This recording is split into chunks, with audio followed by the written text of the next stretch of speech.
This is going to be exciting. I suppose that the best way to come out of a social media fast is with Kelly O'Shea, who is a travel and wellness publicist who's turned into a digital creator, and you have quite the following now. So I think it's a good way to jump back into the podcast. We took a little hiatus here. Needed to just get back to center. I think it's important for everybody, to delete the apps, delete the stuff, hone in on things, get laser focused again, stop being distracted. So we met at Hippocrates, actually, which is a healing institute, I guess you could say, and hit it off, started talking, and your journey is pretty incredible. So I want to share as much of that as you're willing to share with this. And so you are a single mother, and I say we just jump right into it. I think let's talk about how you became a single mother. Sure. And then what that journey was like, what your life was like before that, what made you leave that world and go into your own digital creation, all that kind of stuff. Yeah. Thank you so much for having me. I'm really excited. I love talking to you. It's been just a real joy to come into your office. So thank you for that. So, Dylan is my son. He's 8 now, and he's my why. And he's awesome. Thank you. And, he's my why. And he's also the product of a parent who, makes their child a priority, Sure.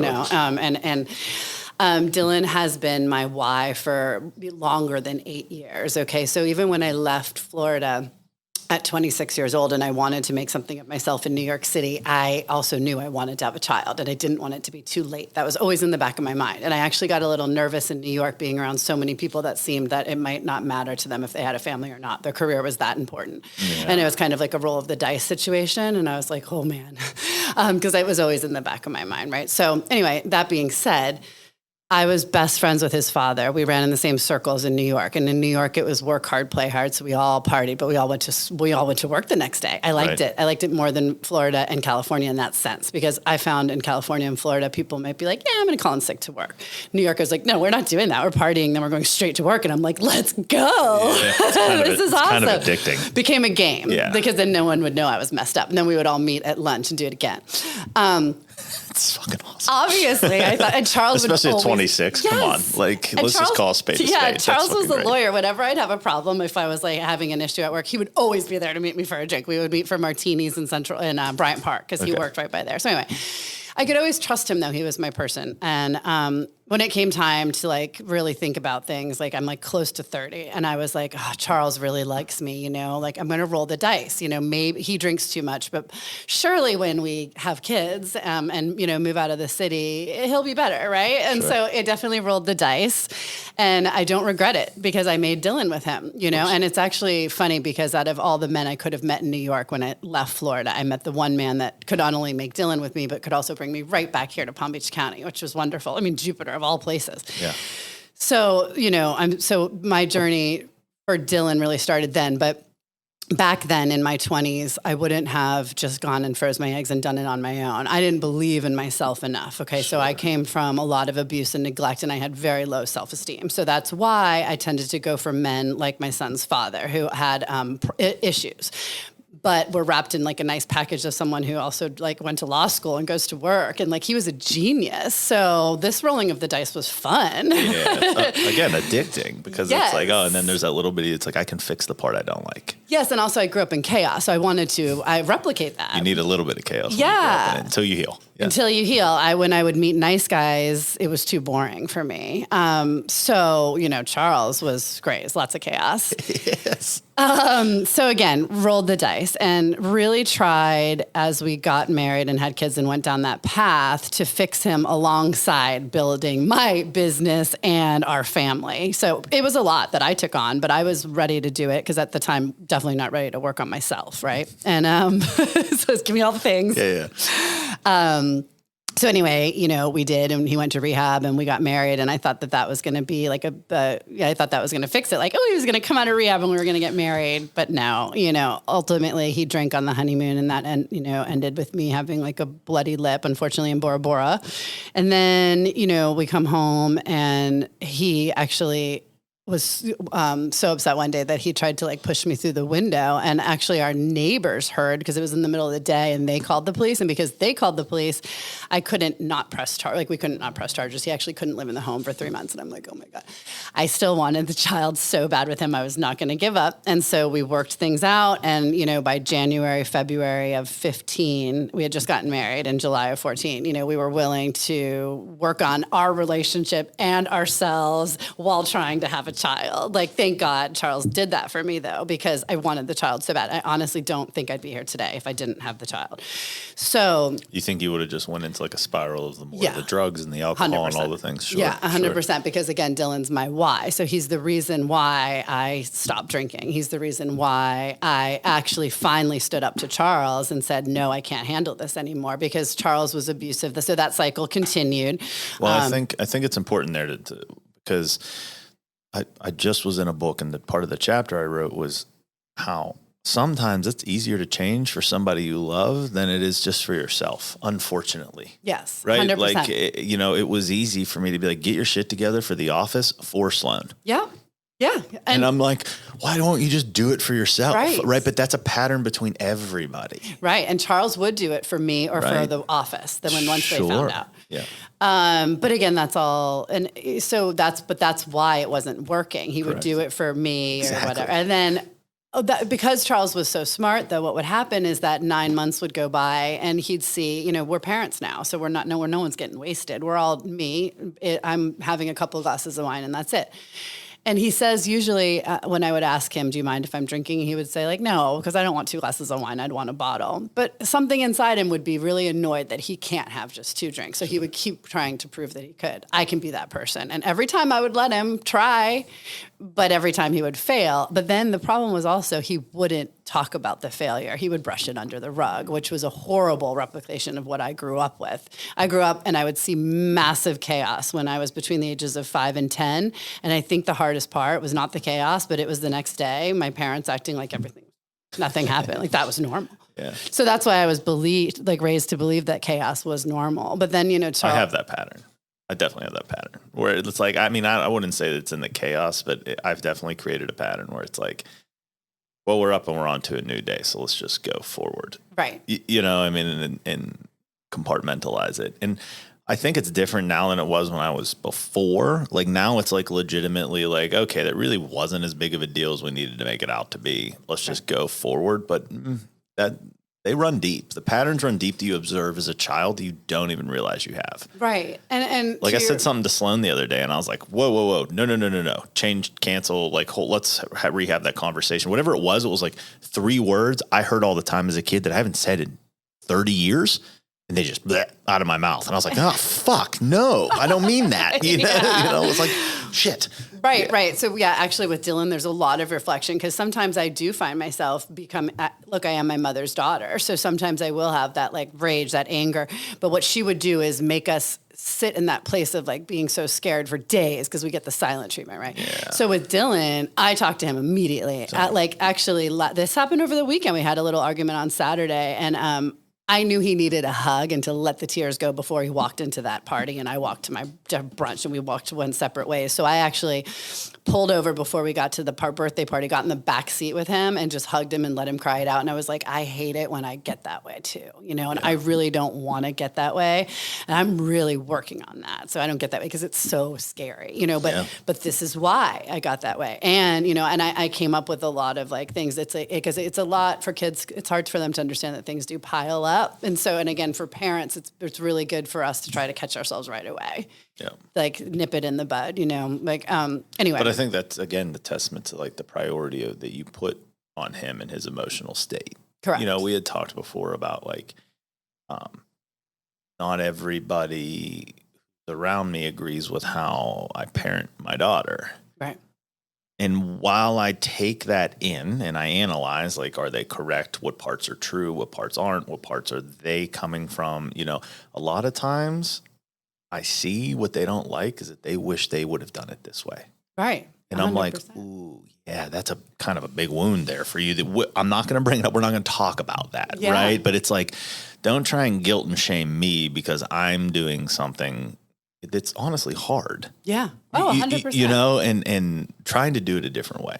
Well, I've recognized that I broke, many generational cycles in my family, but one was, unfortunately, my mother was very emotionally abusive, and she continues to be so to my father to this day. And, my father actually told my sisters when I was 6 and they were 16 and 18 that he was going to divorce my mom. This was 1986. So I get why he couldn't, but that's the thing. Like, I was able to leave the emotional abusive spouse and raise the child on my own, and I quit drinking. My father could never have done those things, right. And so we talked about that the other time. Yeah. Like, would you do anything for your child? Yeah. Would you solo parent and quit drinking? Right? Those are big things, and I'm so happy you reminded me of them because they're big things I don't celebrate myself enough for. Right? And so just to get back to your point of being a solo parent, so.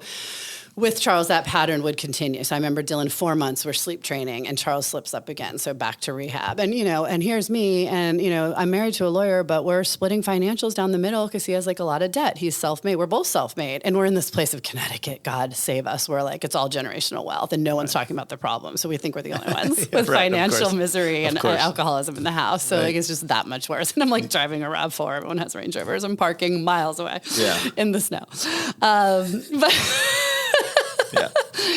But I had to put myself in those positions, right? Because it's supposedly where the best of the best live. I wanted to see what it was all about. I mean, that's this is a total sidebar, but thank God. I mean, I'm here to tell you that there is nothing happening in Greenwich, Connecticut or Darien, Connecticut, but a bunch of lonely, sad people and one main street and empty houses. Anyway. I could see the pattern. I did not want to be alone, of course. I wanted this husband. I wanted children. I wanted to have a boy and a girl. I wanted that American dream, right? And so I really was fighting for Charles to get better. So much to the point that, when Dylan was 9 months, we started trying again for a child, and it didn't happen. And I started to get a little oh man, maybe this was God's plan, right? Because we got Dylan right away. But I was fighting. I fought so hard. We even tried IUI and eventually IVF once we moved back down to Florida, and it didn't work. And so slowly I started to accept the fact that dream of mine, having the husband and the 2 kids, was not going to be a reality. And that was the pain. And I was 38, and I actually thought my life was over. No one was really going to take me. Maybe I wasn't even going to get any more PR clients, and who was ever going to love me again? It was so bad. Thank God I started to get around the right people. I was around some really, really powerful, amazing women who actually told me that at 38, I'm really just getting started, that people now are just going to really start taking me seriously and not to sell myself short. And it was then that I started to realize the power of the sisterhood, the power of this community, right? But I was still drinking, so I wasn't really tuned in on myself. But I knew it existed. Sure. What I liked about Florida when I first got down here is people were a little bit more real. I could find it. I found it in the preschool and Jupiter and stuff like that. I think I like that about Florida. I heard Matt, I think we had talked about this, and this is something I definitely love about Florida is there's definitely an openness down here that I've not had other places. And Matthew McConaughey talked about it, I think, once on Rogan, and someone will fact check me, and maybe I don't know where it was at. But he mentioned how he loves Miami more than he loves LA because he's someone will get their boobs or calves done in LA, and then they'll be oh no, they've always been this way. Though they won't tell you anything. But in Miami, everybody's look at him. Didn't my doctor do an amazing freaking job? They can't wait to show there's no shame behind what it is. Yeah. And he's I love the authenticity of that, know, and I definitely find that. I really haven't spent much time past West Palm, but West Palm all the way down to Miami, I definitely find that a lot. A lot. Honestly, the closer you get to Miami, the more everybody's just kind of fucking man, who are you? Yeah, I mean, honestly, and that's how I am too. Look, I wanted the mommy makeover like everyone at 40. Come on. And that's the lift and tuck. And I didn't necessarily need all that, but I did. I got a little implant and I did a little smart lipo. It was the best thing I ever did. Best 20 grand I ever spent on me. Yeah. And it's mine. And I did it for me. I actually don't love that guys are all over it and staring at it. That's not for them to stare at. It's actually for me. And it's it's something that I always wanted. And, and again, I'm happy to share my doctor's information. Courtesy of Dr. Lombardo and Dr. Goodman. But, because it's about what I've learned so much of as a solo parent is that self-care you have to take care of yourself. So, just quickly back to the Charles's pattern. Of course. Once we decided to move down here, that was actually me trying to save him. I wasn't 100% sure I wanted to raise a family down here. I was buying into the whole raising a family in Connecticut kind of thing, living in misery for this education, right? But I knew the good schools were in Boca and Jupiter. Yep. So and then the housing was more affordable. This is 18. So I thought this could be good for us. We could, not keep up with the Joneses of Darien, Connecticut. How it has changed in South Florida. Yes, exactly.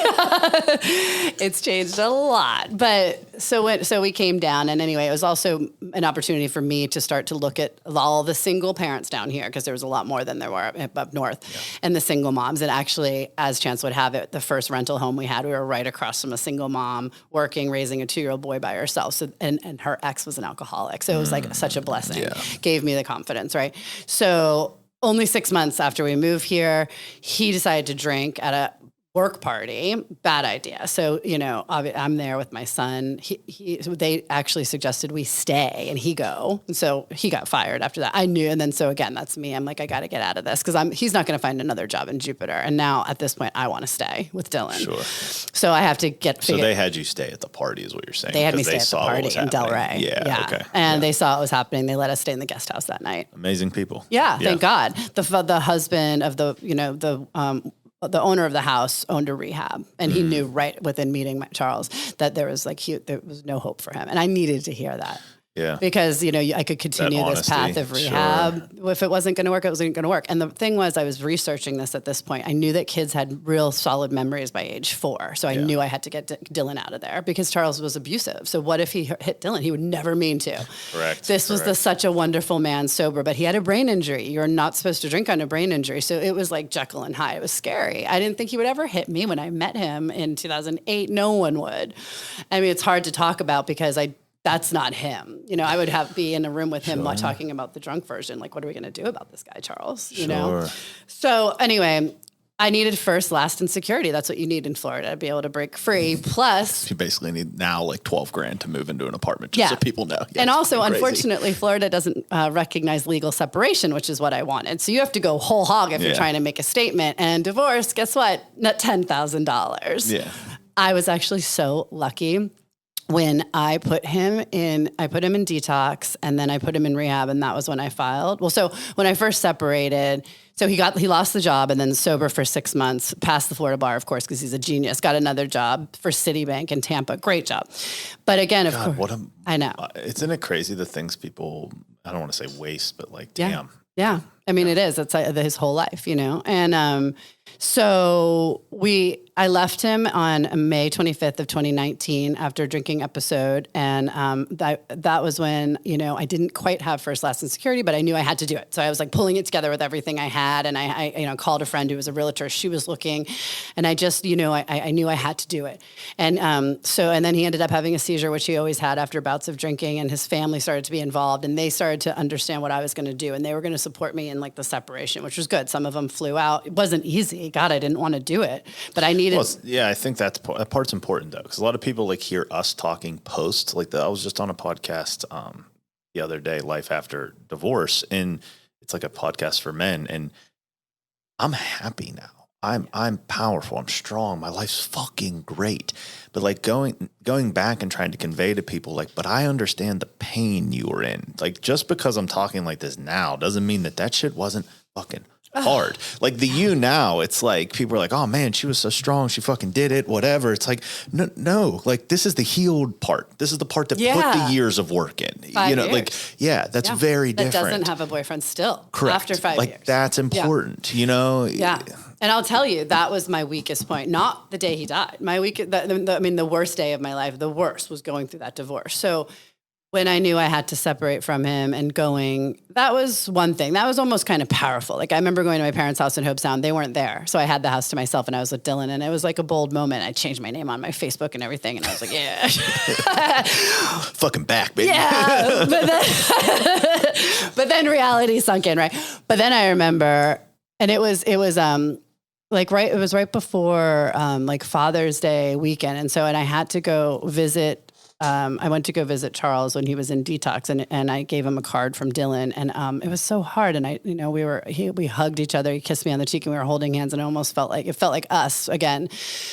But I was like, I knew we couldn't be that because that's what I kept buying into, but that trap, but like he wasn't going to get better. It's just another asking for another heartache, right? And so when I went home that day, though, that Father's Day, I went back to our marital home, and I was starting to pull down all the wedding photos, and man, we were gorgeous. We looked like Ken and Barbie, and the wedding on the Cape, and the house in Connecticut. Look, I was trying for that whole life, and I just literally was ripping it all down, and that was so sad. And again, at 38, you don't know if you're going to find love again. It's different. Yeah. I was still drinking then, but it wasn't like I was super excited to go out to bars and do like I did in my 20s, very aware that I'm 38 and that's not really that hot anymore. So like, touche. Be honest. It's going to be a long road, a real long road. And that is what I know people are at. That's what's keeping people in bad marriages right now. That and like financial is the biggest thing, but then also that emotional, not wanting to be alone. And look, I'm here to tell you, I never liked being alone. Before Charles, I only lived alone for 9 months.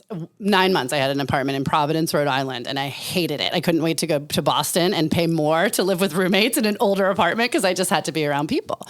So it was really a lot of work. It's interesting you bring that up because when I went through my divorce, I met this girl. She's awesome. We're still friends today, right? And it's wild. Like we joke all the time because she's into like her whole life. She's dated guys 20, 30 years older than her. Right.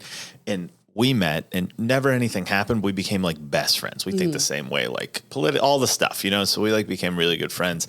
And like I met her right after. And so she was like helping me through the shit, like right. the divorce, And I was like, one of my biggest struggles now is like, I haven't slept alone in a bed in so long, and like that hurts. Like I wake up and I'll cry, whatever. And she was like, I fucking promise you, it is going to change. There's going to come a day where you're like, you find so much peace in that bed by yourself, and that you're just like, fuck, I love this. Yes. And I'm like, I think you're out of your mind. She's like, I promise you. She's like, you can't pay me enough money to have somebody come stay in my bed now. She's like, we'll sleep in the fucking guest room. She's like, because that shit is like my sanctuary.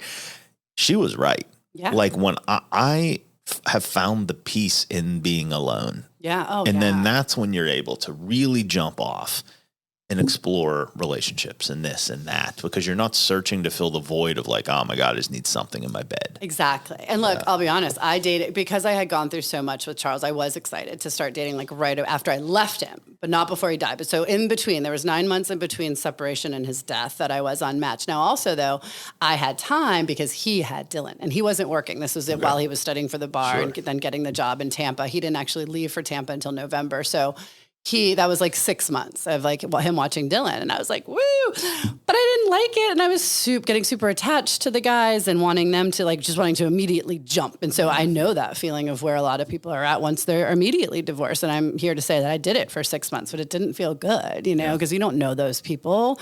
And it was really just asking to be hurt again. And I didn't realize it then, but now I realize it because after that, I took a break and I just got out there again, like last September, and now we're in April, but like I didn't like it. And so I just recently decided to take a step back because it made me realize, first of all, more things that I think I need to work on in myself. And so just like get back a little bit back to that little rabbit hole, but not completely isolation where the healing first is kind of very isolating.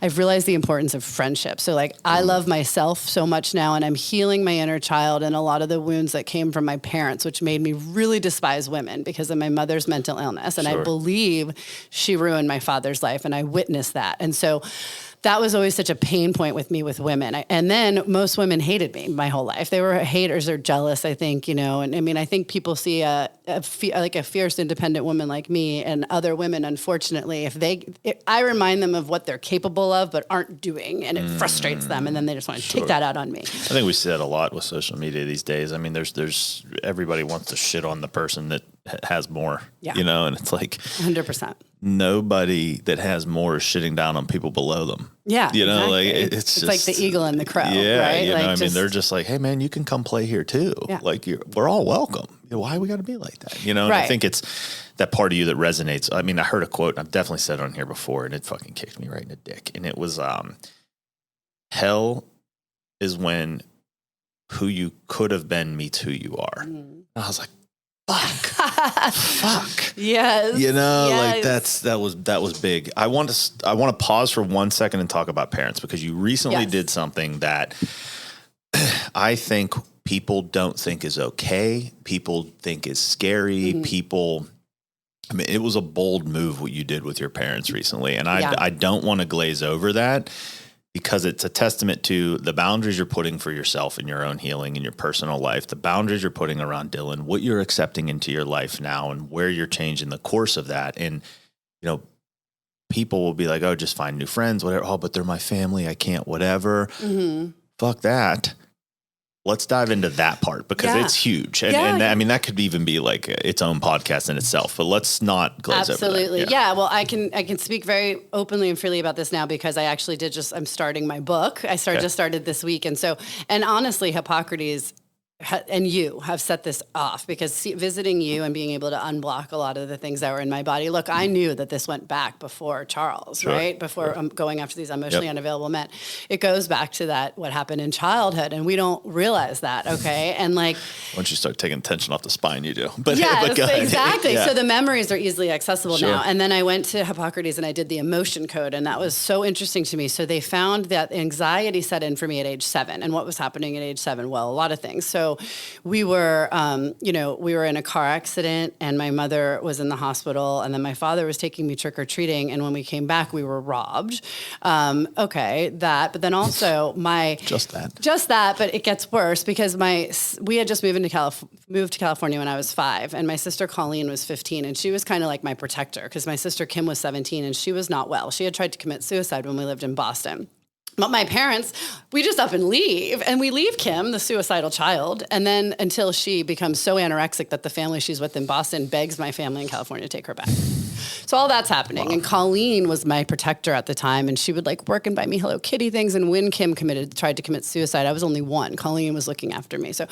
But in California, something happened with Colleen where I think I know. They should never have moved her. She was living this she was thriving in Boston intellectually, in school, but academically, and also in soccer and socially. And it's really hard to move a child in the middle of high school, right? She was totally bullied in Orange County, California. She didn't have the looks that me and Kim had. She was kind of the black sheep. And so obviously this flip switches with her, and I'm sure she just couldn't take it anymore, being like a parent to me. So, she overreacts one day and dumps red nail polish over Kim's clothes. My parents ever taken to a mental institution. So I go to this mental institution. I'm 7, and I see this. My protector's in this room with white rubber walls, right? And solid visual for a 7-year-old whose theta waves are flowing and taking things right. Yeah.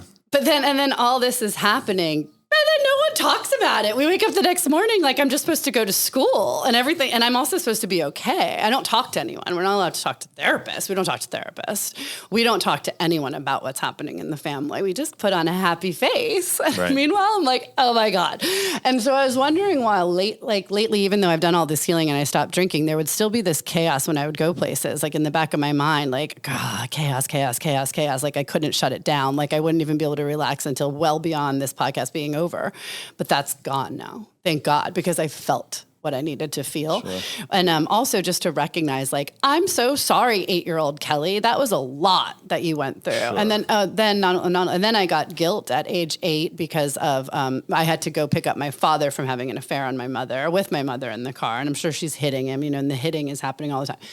And then overwhelm happened at age 12. Now, by then, I'm living in Virginia with my parents by myself because my sisters realized that they were going to be better off without them. They stayed in California. We moved on again. We always moved on when there was drama, something again. And I've learned all these things. I will not move for my son. So something I decided, I want to have someone cheers him at his wedding and say that they've known him since kindergarten. That's going to be so important. I didn't have that because we always had to move because my mother's chaos and destruction, and she would just let it burn and leave. And I suffered all of that. So all this trauma that, I had suffered was never addressed, and I was never allowed to go to therapy. And then even my older sisters, I resented them for a while because they didn't save me. But I realized now as an adult, they couldn't save themselves. Yeah, they were just trying to survive. Yeah, 100%. So again, that overwhelm at also, age... it's not your sister's job to save their sister. It's your parents, right? That's why you have, yeah. And then, from what they saw, now I'm in DC in the 90s with my parents who are doing well and drinking every fucking night. And so my sisters are like, oh, I guess Kelly's living the life. That's what it seems like, but they weren't ever asking. But of course, I'm like, my parents are throwing alcohol and cigarettes at me when I'm 15, drinking with me, giving me credit cards to buy things. They're my friend. I thought it was great. The 15-year-old me is like, God, that sounds amazing. fuck, I didn't have to stay up till 3 a.m. and like army crawl to get one beer that tasted like piss. You know? No way, dude. I had all of Molson Golden in my basement. Right, and everyone in high school knew. The parties were at my house. Yeah. My parents these days would have been so arrested if people were leaving, driving drunk. All these teenagers leaving the house. Wild. Yeah. So anyway. Sounds like a dream. Part of that stuff. For sure. And for me, I stayed close to my parents because of that though. Yeah. So and then we would get to go on trips yeah. But overwhelm started for me at age 12. So I'm alone with them in DC now. And I know my mother, and I know now that she has got mental problems and they're going untreated. Okay. It's bipolar, it's borderline personality panic disorder, all that. And that's all been running through my sister's veins and mine. I faced it all. I went to therapy, but I was kind of trying to play nice with my family over the past few years before I separated, just to learn more information. I learned that my sisters were never really in therapy, and I'm like, what the fuck? I can't talk to you. Yeah. How? What? I mean, it's just ridiculous. So anyway, again with the overwhelm. So I knew my mom. I didn't trust her, but I was up in my room at 12 years old, just listening to music with my headphones, like I would do, because they would always drink and they would always get drunk and fight every night. And my mom came up and she shuts the door behind her and she goes, he's gone crazy. And I go, I didn't believe her. So I got off my bed, I pushed her aside and I go, what did you do to him? And I go downstairs and I see my father, 6'4" man, on all fours with his whole fucking cheek gushing blood. She, if you remember Blockbuster videos, yes. In my book, this will be called the Blockbuster incident. She chucked a Blockbuster video at him and took a piece of his cheek out. And he goes, you're going to have to drive me to the hospital. So I'm 12. I don't know how to drive, but I was like, I'll figure it out. So I get in the car, I drive him, and I'm like, Dad, we have to leave her. And he's like, yeah. I mean, whatever. I mean, I think I know now that I found out when I was 6 and my sisters were 16 and 18, he had sat them down and said he was going to leave my mom, but he never did. I don't know what happened. And then we never did. And then from that point on, I would run away. He would chase after me. You know, from that point on, cigarettes, drugs, sex, anything I could do to feel better. It was just from that point on pretty bad. And but the sad part comes that like after I started doing that, all that like promiscuous sex, drugs, and then I started to just get blamed by my mother. Like, oh, I can tell you're smoking weed now. You're getting fat. Oh, you're a slut, or And then when I became anorexic, I mean, of course. They used to tell all of us, what are you doing in the fridge, you fat ass? Like, or I'd get out of the pool and my dad would be like, is that a little roll at Sloane's age? Yeah. Wow. Yeah. So of course I had anorexia. Kim had anorexia too. It was just, and then when I went to California for college, my dad blamed California. Oh, California like does this to our kids. Like, oh, that's why she's anorexic.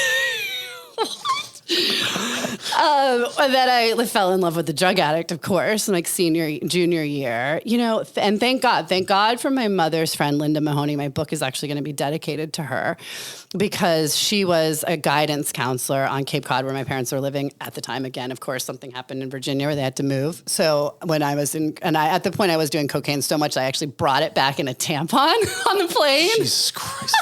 I know. So I could do it before we went out. Because I knew we were going to happy hours every night. That's what I did with my parents. But alcohol wasn't enough to deal with that bullshit anymore. I wanted Coke. So I brought it back. I mean, again, this was 1999, before and even 9/11. You don't get away with any of that shit now. Yeah. But she told my parents that I was like on drugs. And thank God, my dad called me after that and called me to come home, told me life wasn't what he said, Kelly, life is not a beach, and moved me back. So that was, I keep saying he saved my life. I mean, thank God, but it was really Linda. Someone shook my parents and they were like, help your daughter. Yeah. It was always that, if you look back then through the sisters and everything, because they were always trying to blame. And again, it's to this day, as I've healed, as I've gotten sober, I have done a lot. And every time I've gone over there with my son, it's like judgment. You're not getting him to church on time. You're not doing this. You're not doing that. You're not cooking. You're not, doing this. What the fuck? How about good job? Good job for leaving? Like, I'm sorry you lost your husband. I mean, when he died, the divorce was not final. This is 9 months in, and it's COVID. And they basically took the stance of like, you were leaving him anyway. When I divorced him, that was the hardest day of my life. I'm crying. I can hardly see in the car on the way home. I come to my mother. I want a hug. She barely pats me on the shoulder. And she says, you're acting like the first woman in the world to ever get a divorce. Like, what the fuck? And then, so this past 2 years, as I've stopped drinking, I knew that was going to be a thing. I'm not going to go over there and drink with you guys anymore. So, because I'm not going to bullshit with you anymore. So I go over there and it's very... The drama, the chaos. Like you're saying no to the drama and the chaos. No more. And I set the boundaries. And also my mom wants to control when she's going to watch Dylan. It has to fit in her schedule, this and that. And then it's also, she uses Dylan as a mechanism to just control me. It was so awful, Rocco. Like, I thought probably one of the reasons I stopped drinking is because I thought maybe my mother would stop nagging me, because it's like every morning, what are you doing? How's it going? What's going on now? And it's like, because I had so much anxiety from her anyway, that was like, oh my God, it was like a trigger. And I was like, okay, maybe if I stop drinking, she'll leave me alone. But nope, it never stopped. And like, I remember certain occasions, like the birth of my child, or, one of Charles's stints to rehab, doctors being like, your mother, I know she means well, she's got to get out of here. She's making things worse. Like I knew, and this whole past decade in dealing with Charles, I'd be like, I know, but. Finally, I was like, ugh, what is my life going to be like if I stop saying but, and I just let her go? Yeah. And then I really wanted to hold on to my father because we have this great relationship, but he is so fucking pussy whipped, I'm sorry, by her. Yeah. My mom was gorgeous, and to this day, he's like, yeah, your mom's aging better than the rest of the bras. I'm like, Dad. Savage. I fucking love this guy. No wonder the man drinks. Right, God, I'm shocked he never did more than 4 beers a night. He's a fucking saint. And he goes to church and all this. And he's like, I should have been a priest. I mean, he's so funny. But I've taken him to Ireland. I've sat in bars with him because he doesn't get obnoxious. I love having that conversation with my dad. So I really wanted to keep that going. But my mom has him. So whenever I would all I wanted to do was voice how I felt. But it's like, no, she reacts that how could you do this to your mother? Shame on you. What am I doing? I'm literally just speaking my truth. That's all I'm doing. And it's shame on me. I'm not going to handle this shame anymore. It's not fair. Dylan watches me get emotionally abused now. He's looking at me on Christmas Eve, like, Mom. And I was like, we got to go. I was not being respected at the Christmas Eve table. They brought friends and they're like, oh, Kelly, tell them about your business. Dylan, show them this. And I'm like, we're just fucking here to be their show ponies for their friends, to parade them around. My parents would never even really ask what was going on with me with work or how I was healing and feeling from losing my person. Sure. And honestly, I felt like fucking naked and afraid in a jungle. I still feel like that sometimes because, I lost the immediate family. But what I realized was that going over there was not making me feel any better. It was better just alone at home with my son and my dog. Sure. And that's okay. That is my family, and that's okay. We start there. And then we go within, and again, all this work is happening with me, inside me, and in my home. And then so now, like I said, I took a step back from the relationships because I'm out, and I'm like, oh shit, I'm attracting cool people, males and females, and I like this, and we're supporting each other on Instagram and in person and saying nice things. I was never raised with that. I was raised with emotional abuse. So like, this is lovely, and I just want to live here now. And maybe that means I'm not going to go all in with the man. I'm just going to, grow more in this community. And then share more of what I'm learning in the book and everything, and pay it forward, because I think it's important for other people to realize, what I went through was not easy. It could kill someone. I have lost more than just my husband to a lot of the things I just explained, what I went through in my childhood, and that's the thing. These bullies in school, man, they don't know what's going on at home. So it's like shame on all those girls who were so mean to me in like junior high and high school in Virginia. I didn't fit in because I was like from California, but like really shame on them. And they're all miserable now and probably still jealous of me. But like, thank God I was so strong. Girls kill themselves over this. Yeah, it's intense. We got to wrap up here in a second, and then we're going to do part 2. But real quick, so you've drawn a hard line though with the family. Yeah. So no more. No more. I blocked my parents. There you go. This part. Let's talk about that real quick. 2 minutes. Yeah, it was like borderline. I was kind of not warning them, but really stepping away, and really like it started with the sisters because they wouldn't, they didn't want to heal with me. Kim actually said, I said, I'll see you, but I want to like actually talk about stuff and how we're healing and feeling. And she's like, no, I can't do that. And I'm like, well, then I'm not going to waste my time walking around California with you making small talk. No. So she was blocked. Colleen is blocked because she's just gone off the deep end. She said something really nasty when I lost Charles, like, good luck to Dylan with his fatherless life. And I'm like, yeah, okay, you're dead to me. She's so shockingly, she's getting a divorce now and her life's not going to be good. But, look, karma. So, and then my parents, like this past couple of years, and it hasn't been supportive environment. It's been a judging, shameful environment. I try to open up. I get shamed more. I try to go to my dad. All he wants me to do is stop doing whatever it is that's upsetting my mother because she's making his life miserable. What about what I'm feeling? We're still not addressing this. Yeah. And so fuck it. And you know what? I'm going to go be with people. I'm going to create my own I have my family. I have Dylan and Bailey, but I'm going to create family from friends now and all these people that I love and care about me and people that I've had in the past from California and New York. We can hold on to those people, and they can be in our lives. I have a lot of people that have meant a lot to me over the past 20 years, and none of those people were my family. Sure. The way who I am today is no thanks to my family. It is in spite of my family. I would not be who I was though without them. But that's what made me push so hard. I got to do this. I got to do that. I got to do that because it was always trying to prove to them. And now I'm like, fuck it. They don't see me. They're never going to see me. It's just holding me back. So I finally, when my dad called and again shamed me for hurting my mom just by speaking my truth, not hurting her, just telling how I felt, I was like, that's it. I'm done. You're blocked. Blocking immediate family. I blocked them from my phone. I changed the locks on the house and that was it. And I sent them an email letting them know that. And that was it. It's over. Beautiful. I love it. We're going to end it on that. New chapter. That was awesome. We're going to talk about new chapter in part 2 then. Okay. Cool. Sounds good. Thank you so much Rocco. for this. This was amazing. Okay.